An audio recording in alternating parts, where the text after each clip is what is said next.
The Minnesota Vikings won the NFC North in 2015. Can they do it again this year? We're about to discuss it. You're watching the MJ Take on Sports Fan Entertainment.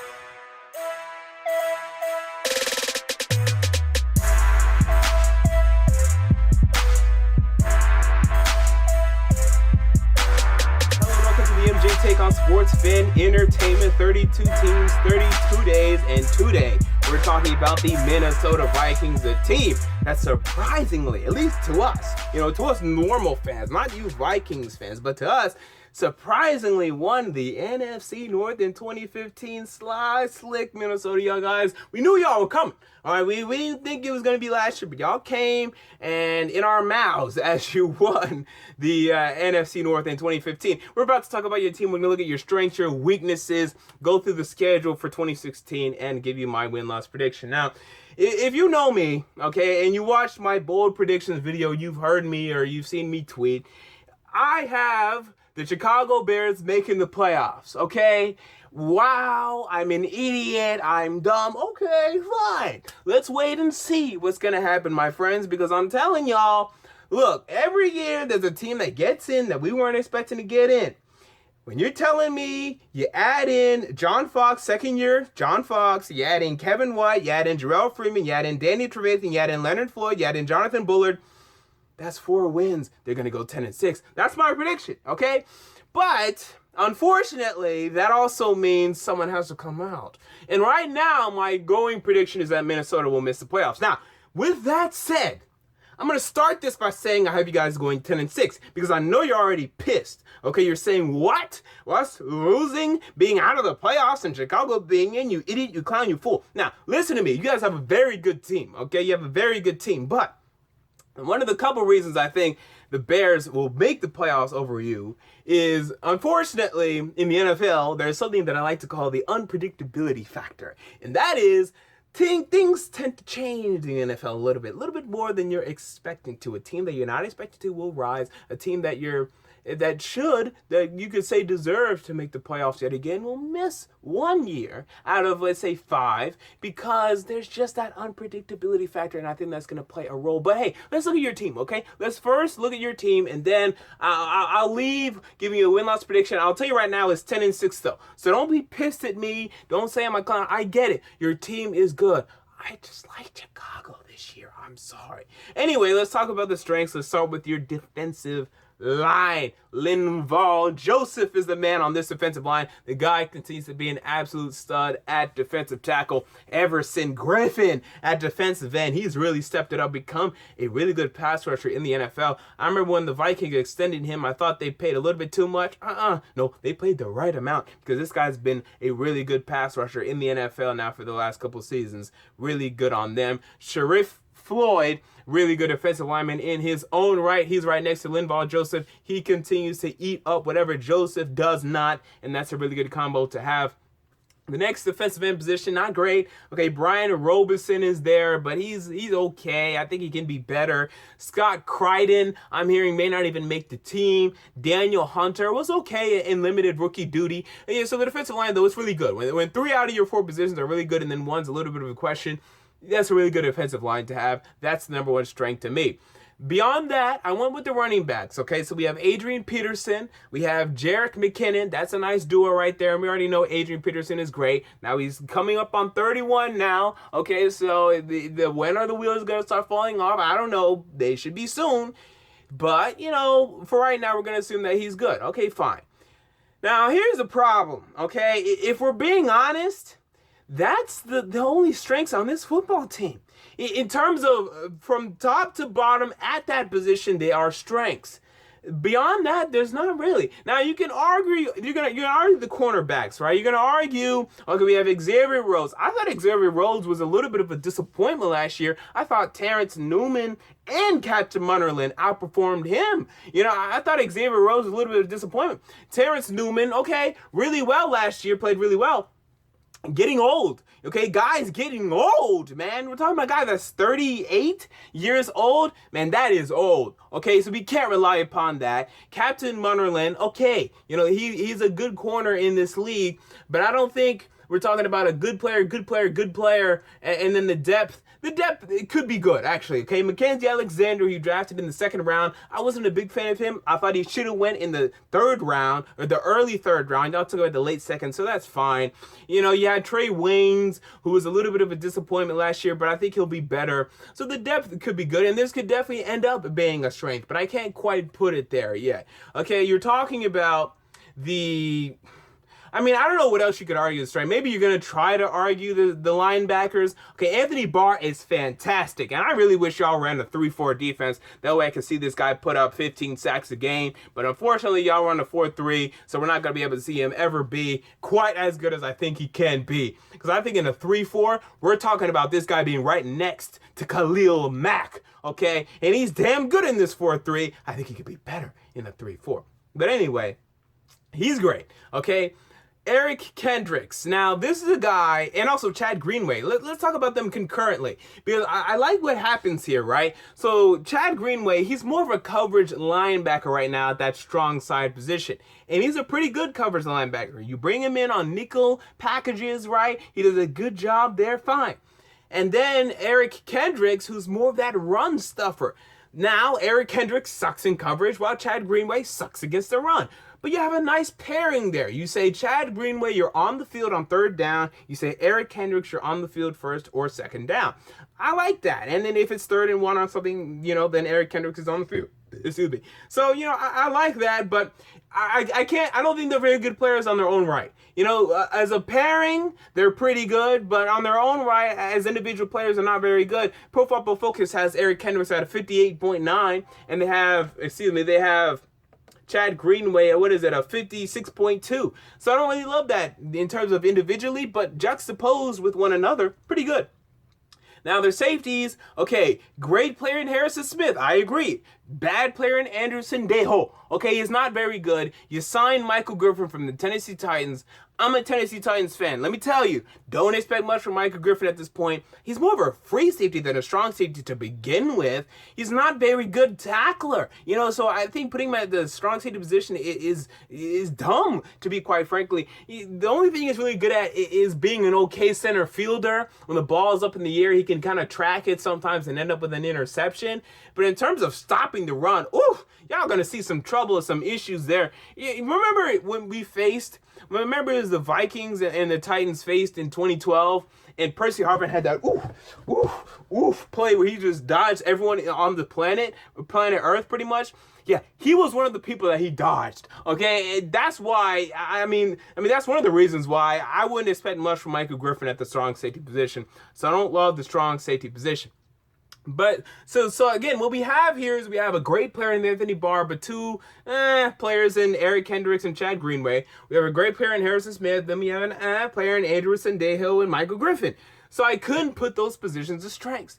Now, let's talk about the quarterback. Now, I decided to be nice, okay? I won't quite put Teddy Bridgewater as a weakness, but let me tell you, I was kind of close. Guys, he can't keep throwing touchdowns in the teens. 14, 16. We can't keep seeing that number, man. You gotta throw 20, okay? You gotta grow up and throw 20 touchdowns at least in this league. And I know you're gonna tell me his wide receivers stink. His offensive line stinks. His tight end isn't very good. Okay, fine. You gotta throw at least 20 touchdowns in this league. You guys love to hate and bash Matthew Stafford. Oh, he sucks. Guy threw 32 last year.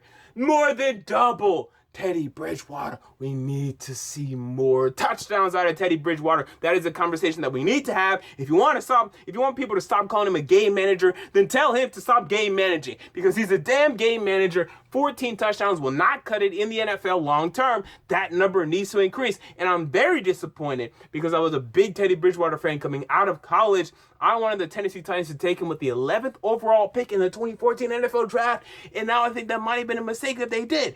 Do not prove me wrong. Be better. Be more impactful. Make an impact. Very good running the football. I agree with you there. But I need to see that number get to at least 20. I need to see that number get to at least 20. Now, let's get to the The unfortunate weaknesses. Now, I put wide receivers there. Now, you guys drafted Laquan Treadwell, and I'm a huge Laquan Treadwell fan. I think he's going to be a Pro Bowler, but I think there's going to be a little bit of a transition, and I'm hearing in training camp that is the case. Now, Stefon Diggs, he's been looking really good in training camp. Okay, good. And he looked pretty good last year, so I expect him to become a 1,000-yard receiver this season. Okay, that is good. Charles Johnson. Yap. I'm so sick of you people talking about Charles Johnson. Can we roll the footage? I have this footage last year. This is me talking about Charles Johnson last year when you Viking fans were trying to tell me he was going to be good. This is what I had to say last year. Charles Johnson, okay, he's a nice, cute player, but come on, Vikings fans, this is not a number 1 or number 2 wide receiver on a good offense. I mean, come on, this is not a player you want to be your number 2 wide receiver. In a perfect world, he'd be number 3, preferably number 4. If he was in Green Bay, I'm not sure he'd make the team. Okay, I knew what I was talking about then, and I know what I'm talking about now. Do not expect anything from Charles Johnson this season. Once again, I'm hearing this nonsense of he's looking good in training camp. He's looking good. Look out for Charles Johnson.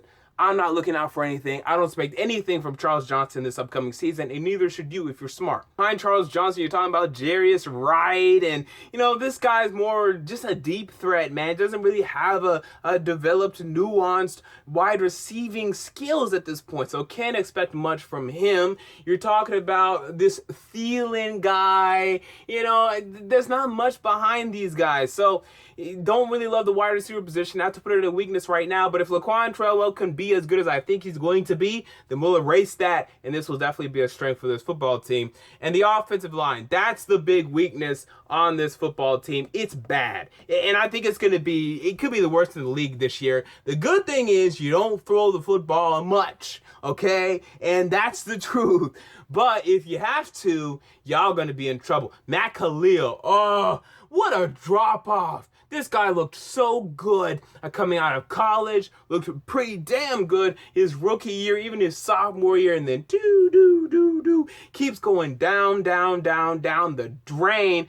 I don't know what's going on with Matt Khalil. I need to see better from him. Right side, Andre Smith battling it out with TJ Clemmings. What a horrible right tackle position right now for this team. Andre Smith was horrible last year for the Cincinnati Bengals. They wanted nothing to do with him. And you're talking about TJ Clemmings, who, he started last year. We knew he wasn't very good. He's pretty good against the run. Okay, he's a good run blocker, but nothing more than that. Don't expect anything from the right tackle position. It could be one of the worst in the league. Look inside of the guards. Alex Boone and Brandon Fusco, they're okay, but nothing better than okay, than mediocre, and that's even at their best. I don't love that. And then center position, John Sullivan, okay, he's coming back. I can buy into that. I think it's going to be good. But I think the offensive line, it's in shambles. And I don't love the tight ends. I put it as a weakness. I don't love Kyle Rudolph anymore, man. I think he's getting stale. He's getting old. People get it. People know what he does. People aren't shocked whenever he does something. They're expecting everything that he does. Very nonchalant, okay, run at the mill. Nothing to expect much there from Kyle Rudolph to me. So I put it as a weakness. I'm sure you're going to disagree, but that's fine. So let's look at the schedule, okay? Now, here's the problem. Y'all won the NFC North last year, okay? That's good news and it's bad news. But the bad news now, okay, you have to pay the consequence. You have to go up against the first-place teams in every division in the NFC. That's going to cause some issues. But first, let's look at your own division, okay? You're in the NFC North. We get that. I say split with the Green Bay Packers. I think that's reasonable. I think you'll agree.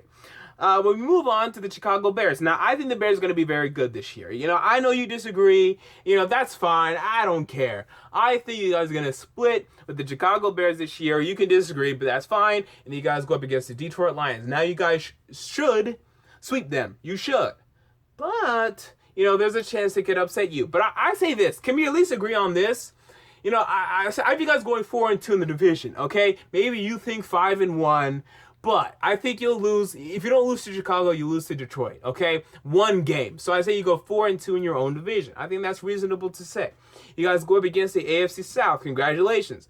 But be careful, because you guys go to Tennessee and to Jacksonville. I think you guys are going to lose one of these games, okay? Whether it be week 1, Tennessee upset you guys aren't expecting it, they're better than you thought they were going to be, they upset you, or week 14 at Jacksonville, they give you issues, they upset you. Look out, I think you lose one of those games. You host Houston, you host Indianapolis. You guys should win both of these, but be careful.